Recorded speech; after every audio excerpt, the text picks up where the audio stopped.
Hello, true believers. So the Amazon Spider-Noir series has just been released in its entirety, and I binge watched the entire thing in black and white, I should specify. When the series was being shown and revealed, I wasn't really getting that much excitement for it, but when I watched the first episode, I was genuinely surprised. The different interpretations like Sandman, Felicia Hardy, even Peter Parker, Ben Reilly was really interesting to see, and that whole vibe and aesthetic really had me engaged throughout the entire story. Going into the show, I was really expecting a low budget Spider-Man story where we were barely gonna see suited up Spider-Man and it would just be pretty much a detective story, and I'm glad that I was proven wrong. There was a lot of spider-ness being shown in each episode, and I was very thrilled about it, and it also made me appreciate how much Spider-Man being in a TV setting really does for its character building and just general world building and character moments. The Spider-Man comics has so many different characters, villains, and different stories that the only way to do justice to them is in a TV show format. And what is very interesting about this one is that the episodes go on for about 48 minutes to an hour, so you can really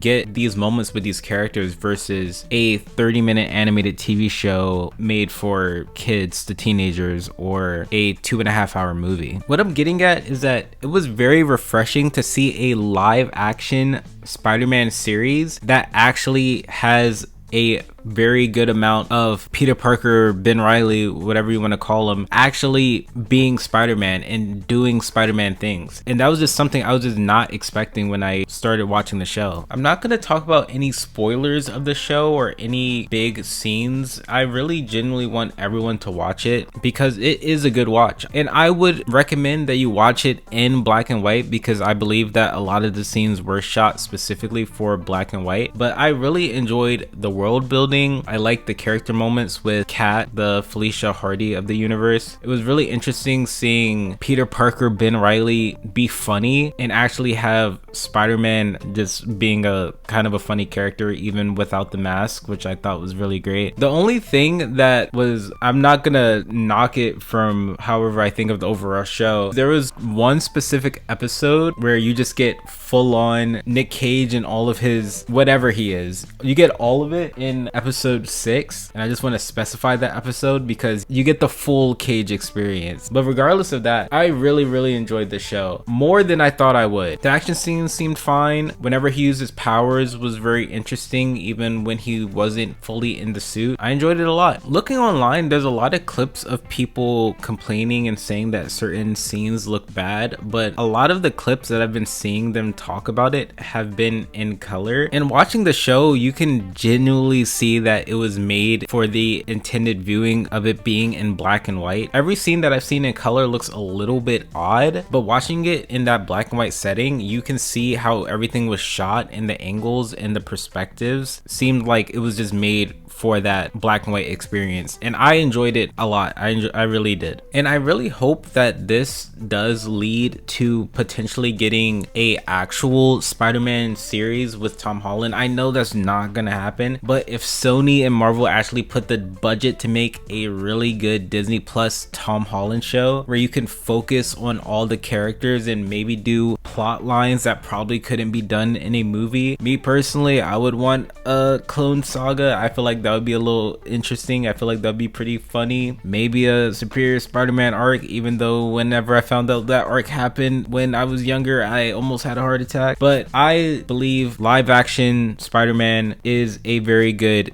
choice, especially the way that they did it here. It didn't feel very low budget. It felt like everything was kind of made with the intention of black and white. Obviously with color it looks a little bit goofy, but you can pick and choose. You can pick and choose your Spider-Man experience. But that's pretty much all I wanted to say. I really enjoyed this show. Let me know what you thought about it. If you watched it, let me know if you watched it in color and black and white, and did you switch? What was your choice? What was your thought process behind that? I'm gonna try to put as much nonsensical footage from like trailers or whatever I can. Hopefully this video does not get copyrighted to oblivion. If that is the case, you will just see me swinging around in a SpaderManNoHelmet outfit. But that's it for me. Let me know what you think. We are at 609 subscribers. Thank you so much for watching. Really appreciate it. Let me know if there's other things you would want me to talk about. Honestly, I don't think anything big is gonna happen until Summer Games Fest and the PlayStation State of Play. So realistically, you might not hear me until then, but you never know. Something could happen on Twitter tomorrow. Thanks for watching. Hopefully I'll see you next time.